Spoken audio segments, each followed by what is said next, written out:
Thierry Barbe-Muller, bienvenue. Merci. Pour votre prix, pour célébrer cette remise où on sait que nous avons 3 concurrents. Les 3 concurrents sont les 3 finalistes. On est bien d'accord? On est bien d'accord. Elisa Chua du Sapin aux éditions Zoé avec Hiver à Sochco.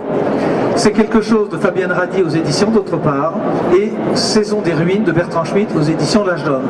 Ce prix qui s'est imposé alors que vous n'êtes pas le premier prix au monde, mais vous êtes un prix Genevois important.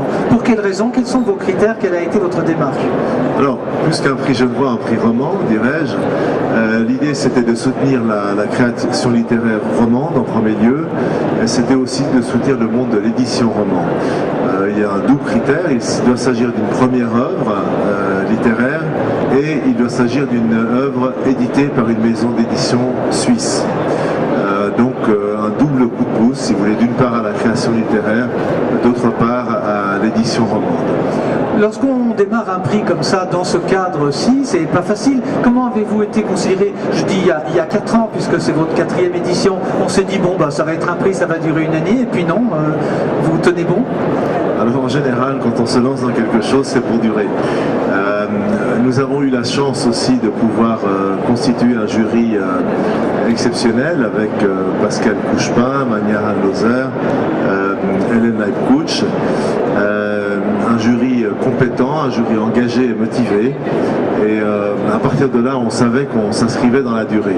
Alors on va préciser qu'en 4 ans, vous avez déjà obtenu 34 premiers romans reçus cette année pour la première sélection. On précisera, puisqu'on est en Suisse et qu'on dit les choses, que le prix des auditeurs, le prix de la RTS, reçoit une 60aine de romans. C'est pas mal déjà d'avoir... et c'est des livres qui peuvent être publiés en France. Ceci explique peut-être cela. Absolument. Alors ça aussi, ça nous a surpris. Nous avons à peu près doublé le nombre de concurrents entre la première et la 4e édition. Donc la progression est tout à fait spectaculaire. Alors comme c'est une remise de prix, puis on va vous faire languir évidemment, je vais demander aux 3 finalistes, dont on a cité les noms tout à l'heure, de venir ici me rejoindre sur ce plateau. J'ai donc nommé dans l'ordre d'apparition Elisa Chua du Sapin, Fabienne Radi et Bertrand Schmitt qui vont venir ici. Dans quel état d'esprit êtes-vous? Alors vous allez vous partager les micros. Dans quel état d'esprit êtes-vous là? On ne sait pas qui a gagné, puisque c'est un côté paradoxal de la littérature, c'est que c'est comme si on était en compétition sportive. Alors je vais vous demander à vous, Bertrand Schmitt, vous attendez quoi là du prix? Le fait d'avoir d'abord été sélectionné? Selon moi, la chose importante, c'est déjà d'avoir été sélectionné. C'est la chose qui fait énormément de bien, qui fait plaisir. Fabienne Radi, votre impression? Vous aussi alors? Je suis très, très heureuse d'avoir été sélectionnée déjà. Ouais. Merci beaucoup. Je vais me tourner maintenant vers Elisa Chua du Sapin. Alors, édition Zoé, très bien. Première fiction. Quel était votre état d'âme quand Caroline Couteau, qui est ici aussi, je pense, vous a dit, ben voilà, ton roman, on l'a inscrit, on verra bien? J'étais très heureuse, bien sûr, surprise aussi, parce que je crois que je réalise pas encore vraiment que j'ai des lecteurs qui peuvent me lire, des lecteurs que je ne connais pas. On va demander à une membre du jury de venir nous rejoindre, et je parle d'Hélène Leibkutsch qui va venir se joindre à nous, s'il vous plaît. Vous avez été membre de ce jury et c'est pas facile un jury. Pas du tout.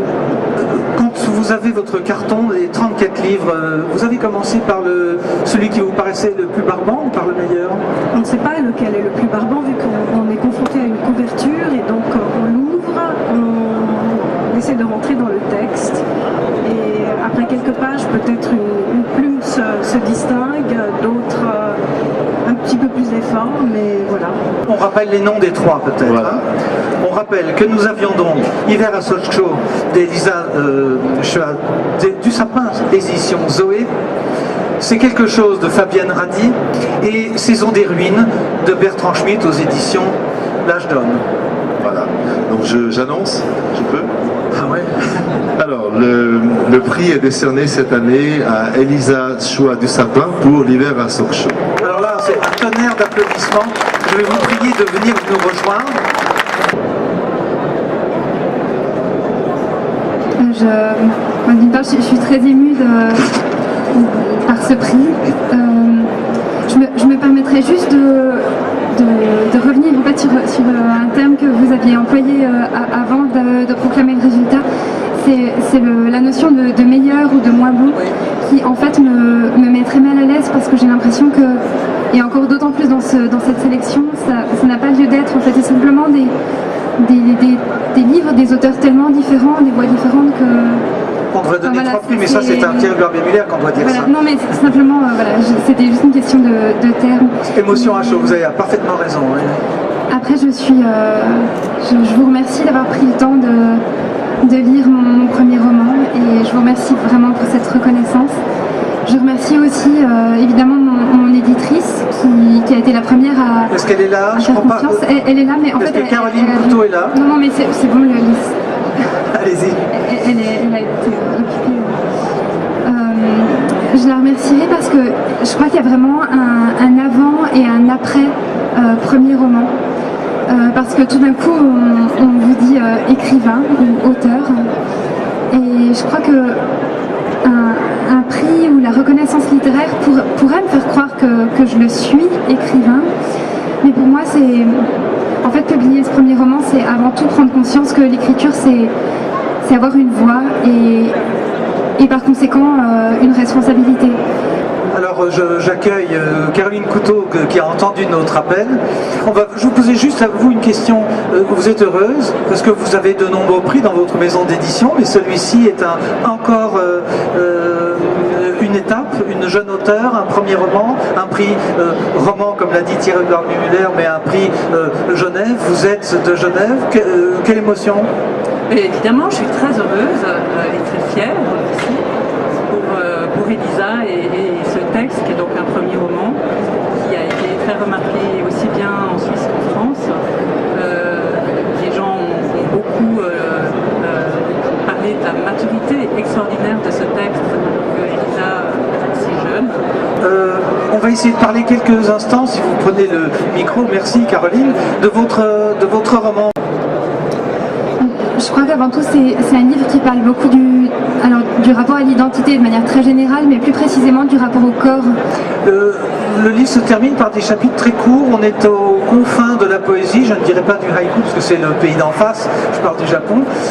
Est-ce que vous avez des influences littéraires qui vous ont poussé à avoir des chapitres assez nourris? Alors, je crois que je suis pétrie de culture jurassienne de toute façon, ça c'est clair. On va parler de Cosset quand même, peut-être. Oui, mais j'ai de nombreuses sources d'inspiration. Je me cantonne pas du tout aux inspirations littéraires en fait.